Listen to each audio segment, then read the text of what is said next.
At all the calls I made on fourth down all those years, you know what my favorite fourth down call was? What? Punt. It was the most successful play we had.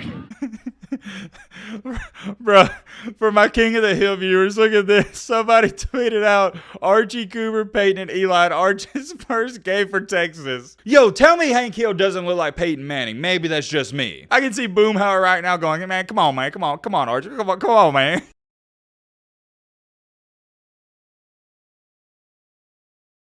We have not one, not two, not three, but 4 topics to go over in tonight's video. It's going to be jam-packed, but the main encore, the main topic is going to be Peyton Manning has addressed Arch Manning's decision. The man, the myth, the legend himself, Peyton Manning has finally spoke on it. And I gotta tell you right now, when I saw what he said, I just sat back and said, wow. It's interesting. You're gonna want to stick around for that, but we also gotta talk about something Ohio State has done, something Ole Miss has done, and something Miami has done. Like I said at the beginning, there is a bunch of stuff we gotta go over. As always, we're on the road to 200K, so if you want to help us out and you enjoy the content, consider hitting that subscribe button. And now, without further ado, let's get into it. Why did I say it like that? It doesn't matter. Let's just get into it.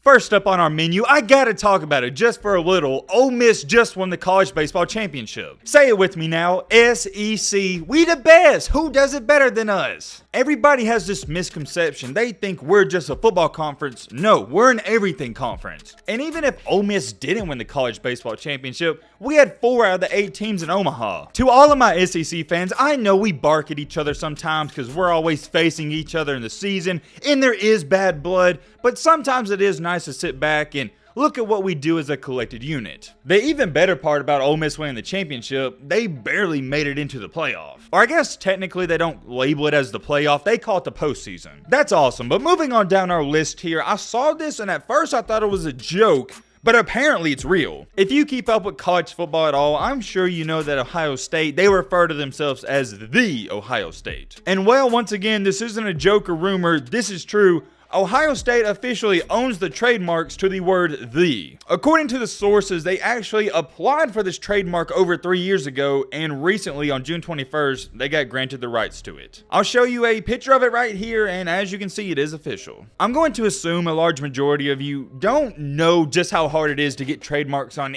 anything nowadays. And the fact that Ohio State got the trademark to the word "the," I don't know how they pulled that off. It would have made more sense if they got the trademark to the Ohio State University, but it's just the word "the." I just want to know who reviewed that application and said, yeah, you know what, let's just give it to them. I thought that was rather strange. Anyways, moving on to our third topic, Miami just got a top 100 quarterback recruit. I can't remember if somebody sent this to me on Twitter or Instagram. I'm not too sure, but you know who you are. This top 100 quarterback, he goes by the name of Jaden Rashada. I guess you could say he's pretty good because he also had offers from Florida, Ole Miss, LSU, and Texas A&M. Not too much more to say about that. That is a big pickup for Miami, and I love what Mario Cristobal is doing there. I don't think Miami's going to be back in a year or 2 or even 3 years. It's going to be a marathon, not a sprint. If you're a fan of this team, just stay patient. It's not going to happen overnight. But what currently is happening is you got Mario Cristobal, and he's a great recruiter, and in the state of Florida, I think he's going to thrive. The only aspect of Cristobal that I'm not too sold on is his in-game coaching abilities. Not just as a Miami fan, but a college football fan, keep your eyes on the Canes. And now, ladies and gentlemen, drum roll please.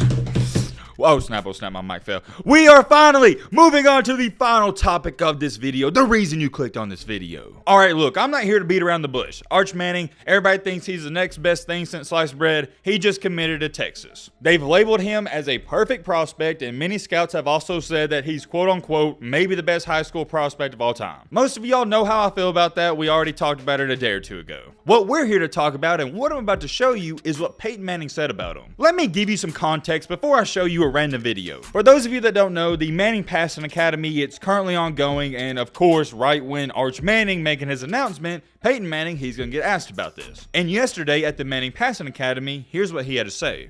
You know, Eli and I just, like I said, we're his uncle, tried to be there as a resource, and obviously our names get brought up a lot, you know, because we're his uncles, but, you know, really, you know, proud of him for the way he's handled the whole thing. I think it would have been a lot different for you, Peyton, if there would have been social media around all those. Yeah, there's no doubt it's different, and it starts much earlier, you know, than it did. But you know, to me, anybody that gets recruited, deserves a chance to enjoy their, high school experience, right? And try to, high school football was one of the great times of my life. And in Canton this past August, I had Broncos teammates, I had Colts teammates, Tennessee teammates, I had Newman teammates. I had maybe 10 guys that I played high school football with, and the relationships you make in high school just don't go away. So that's why I'm glad for his sake that he made this decision. And I did have a conversation with him last week after he made his last visit, just because he kind of asked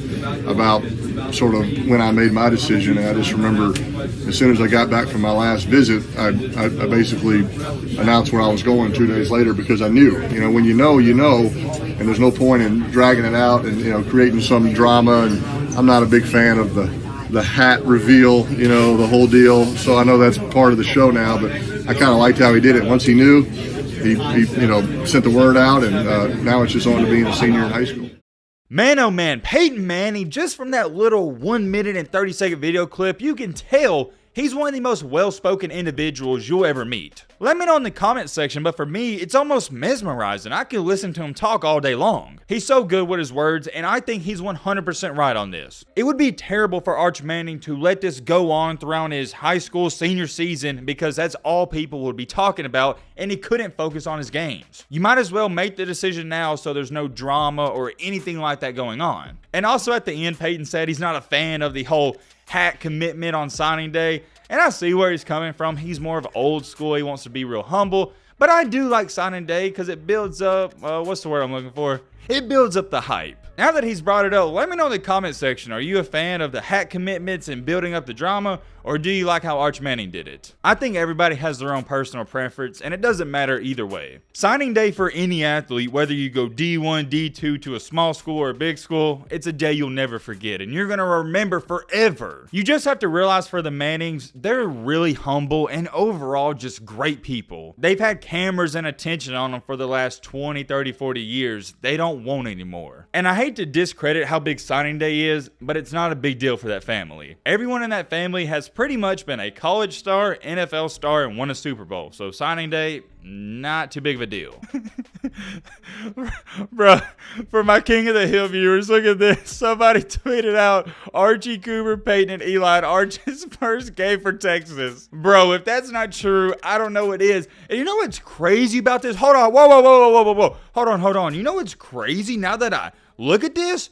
Hank Hill looks like Peyton Manning. Yo, tell me Hank Hill doesn't look like Peyton Manning. Maybe that's just me. I can see Boomhauer right now going, man, come on, Archie. Come on, man. If you watch King of the Hill, you know what I'm talking about. Last but not least, before we end out this video, let's watch this TikTok together that I happened to stumble across. Why is nobody talking about the actual reason that Arch Manning going to Texas is the greatest commit we've had in like a decade, 2 decades? It's awesome. Hook 'em horns, baby. Big ass program, blue blood. They've been down on their luck. They get the #1 player, long line of QBs, Peyton, Eli, etc. #1 player in the country from Louisiana. He's going to be a Longhorn. It's a great thing for college football, not just Texas, every fan base all across the country. It's great. But the reason it's great is because Texas is going to go 8-4 every single year he's there. They're going to hit us with a couple "we're backs" after they win a quick lane bowl or something like that. And then Arch is going to transfer back to LSU and win maybe 2, at least 1 natty there. It's going to be awesome.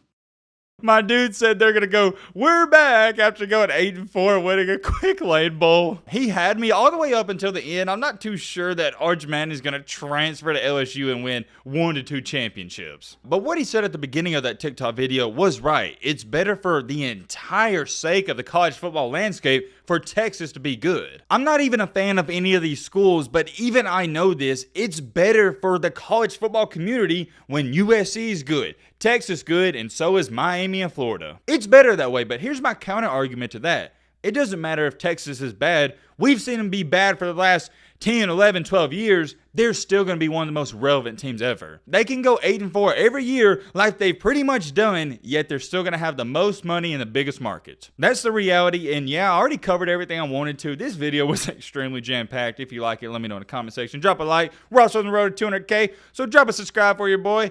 And yeah, bye, peace, man.